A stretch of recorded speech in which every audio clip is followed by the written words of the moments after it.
תראו, התנהלות תחת השפעה של תפיסת עולם כזו, ככל שאתה נכנס למסדרונות השלטון, אתה מתחיל יותר ויותר להנחיל ניהול תקין, כמו שהיית מנהל כל מוסד בתחום המסחרי.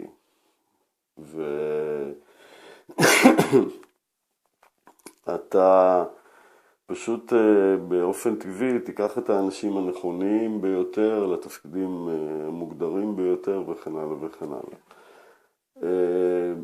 בתוך התהליך הזה, ככל שאתה צובר כוח בתוך מסדרונות הפרלמנט ואתה ניגש לתוך רשויות השלטון, ואתה, החל מזה שאם אתה לוקח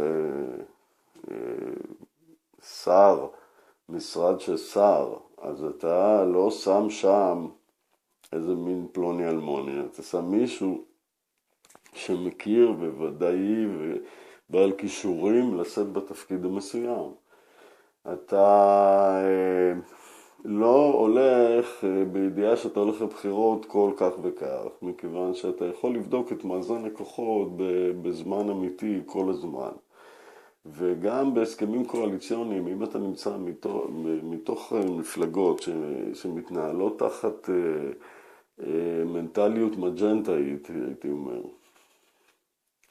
בכל רגע נתון הם יכולות לדעת את מרכיב הקואליציה שלהם, ועדיין, כמו שאמרנו, המרכיבים למטה הם מאוד בעלי מכנה משותף מאוד רחב, ולא דווקא מפרידים בימין לשמאל.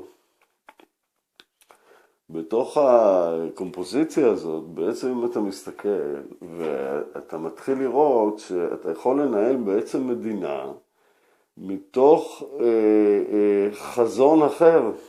אתה יכול לנהל את המדינה בצורה שהיית מנהל עסק גדול וטוב, יש לך ככה קופה, יש לך ככה אמצעי ייצור, ככה ואתה תנסה לעשות את המדינה הטובה ביותר למען אזרחיה. לא איזה מין מכונה כזאת שכל הזמן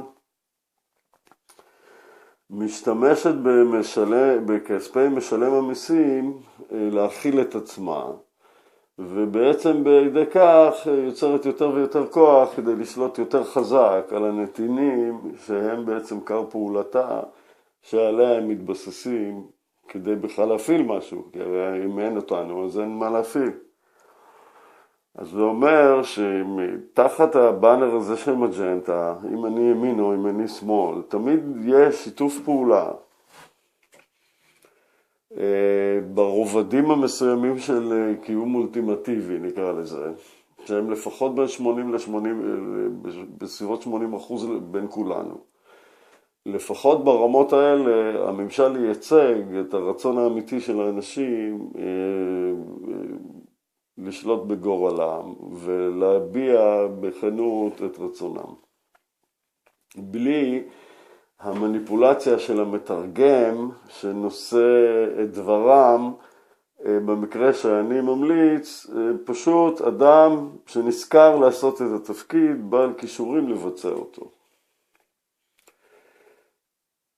אז עוד פעם אני חוזר, מדינת ישראל הייתה בעבורי מעבדה. מדינת ישראל היא במצב שהיא מדינה שמסוגלת לזהות את הסממנים שעליהם אני מצביע לאורך התהליך, ויש עוד הרבה, רק שפה היריעה קצרה.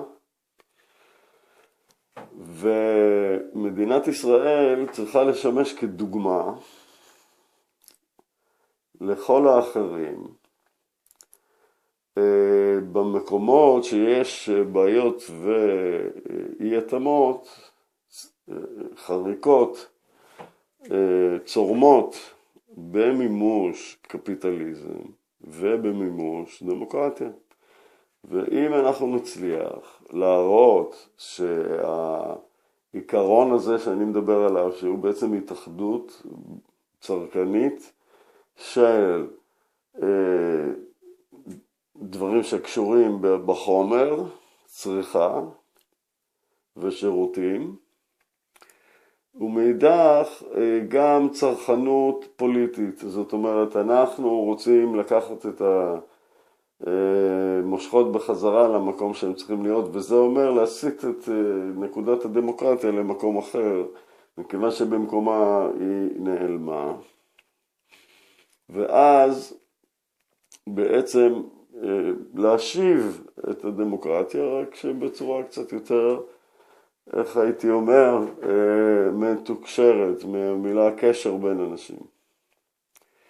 עכשיו הייתי רוצה לסיים את הפרזנטציה בזאת, שמאוד מאוד מאוד חשוב שבסוף הסרט הזה תפנו לפייסבוק ותפנו לאימייל ותשאירו אמצעי התקשרות על מנת שהדבר הזה יצבור תאוצה ויצא החוצה בצורה מסיבית.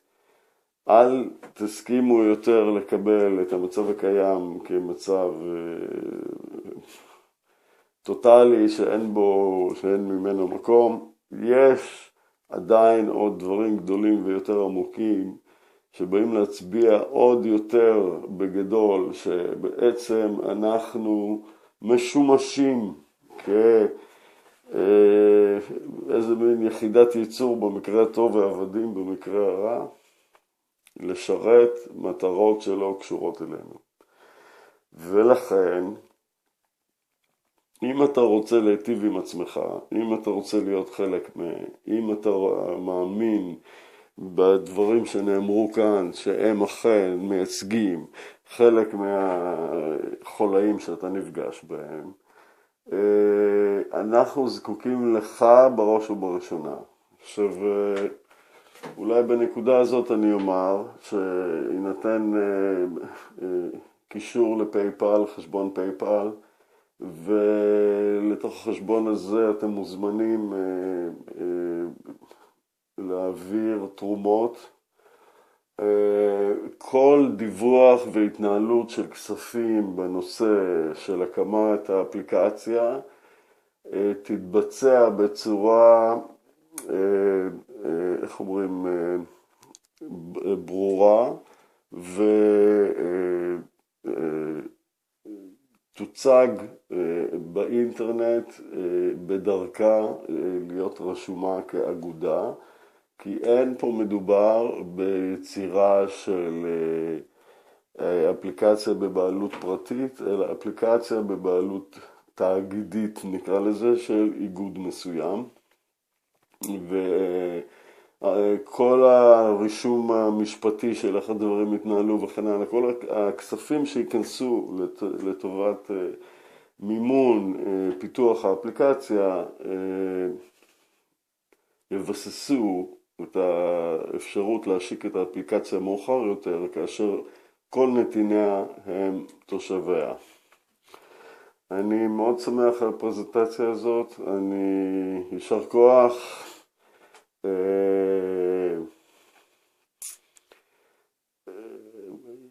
בוא נאמר שיש גורמים במדינת ישראל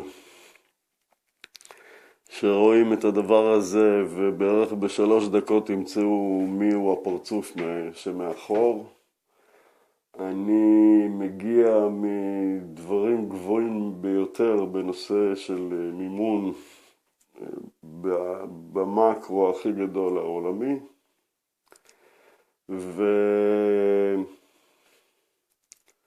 ונקודת המבט שלי היא אינה נקודת מבט של אדם מסתכל מלמטה ומביע רעיון. נקודת המבט שלי היא מנקודה זכוכה של איך פני הדברים מתקיימים ומה אנשים צריכים לעשות על מנת להיטיב את מעמדם. אם אני שואל את עצמי לגבי טיב הפתרון, אני הגעתי לאבסולוט.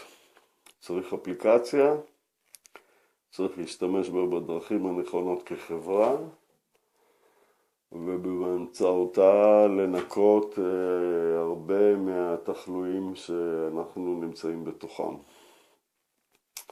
והיוזמה הפרטית היא אפשרית, ולכן הדבר הזה באמת, אני חייב להודות לפייסבוק, שבאיזושהי קטגוריה מסוימת הוא הצליח להסביר איך אפשר להתנהל אל מול קהל, מבלי להיפגע באופן אינדיבידואלי מיידי כתוצאה מהצורך לעשות את זה. ובמקרה ולפי דעותיי, כל הגורמים הנחשבים היום באינטרנט כמו פייסבוק או גוגל וכן הלאה, או אינסטגרם, אלה מערכות מאוד ירודות מבחינתי, מבחינת איכות השירות וחשיבות השירות שמערכות הקשר האלה מאפשרות ודאטה מיינינג מאפשרות לנו היום. אנחנו צריכים להתפתח למקומות אחרים לגמרי, שכל הטכנולוגיה הזאת עומדת לרשותנו בדרכים אמיתיות, מבוססות, חזקות, רציניות, ולא איזה שהם מין שירותים קיקיוניים שניתנים על איזשהו שרת כזה או אחר שמחר מוחק אותך. אז במסגרות האלה אני מלא תקווה שהצלחתי להעביר את רחשי ליבי, ועוד יותר מלא תקווה שהם ידברו אליכם. אני מתכנן את המהלך הזה הרבה מאוד שנים, והיום הגעתי עד הלום, ואתם מוזמנים. בסוף הפרזנטציה הזאת יירשם השם של אתר הפייסבוק, שהוא כמובן מג'נטה רב ישראל, ISR. כנ"ל לגבי האימייל, ג'ימייל, מג'נטה רב ישראל, ISR, @gmail.com, ואני צריך באמת תפוצצו גם את הפייסבוק וגם את הג'ימייל בכתיבה ובמתן אופן התקשרות עמכם. הדבר הזה הוא מאוד מאוד חשוב, לראות את התגובה האמיתית ואת התובנה שלכם לכל מה שנאמר פה. עכשיו תיקחו בחשבון שאנחנו הולכים להרגיז כמה אנשים, ואנחנו הולכים להרגיז כמה אנשים בגדול, אז בטח שאני הולך להרגיז הרבה מאוד אנשים ובמאוד גדול. אז בבקשה תעקבו על הנעשה, מדובר בחיים שלכם, מדובר בעתיד שלכם, מדובר באיך שאתם רוצים לחיות. ומישהו מוביל אותנו לחשוב שאנחנו לא בסדר ואנחנו לא חיים בסדר או שאנחנו לא יודעים לחיות. ובאמת מספיק עם השקר הזה, ובואו נשים את הדברים על השולחן. בואו נשמע מאנשים מה זה באמת לחיות ואיך צריך לחיות. וניקח את זה משם. בתודה להקשבתכם.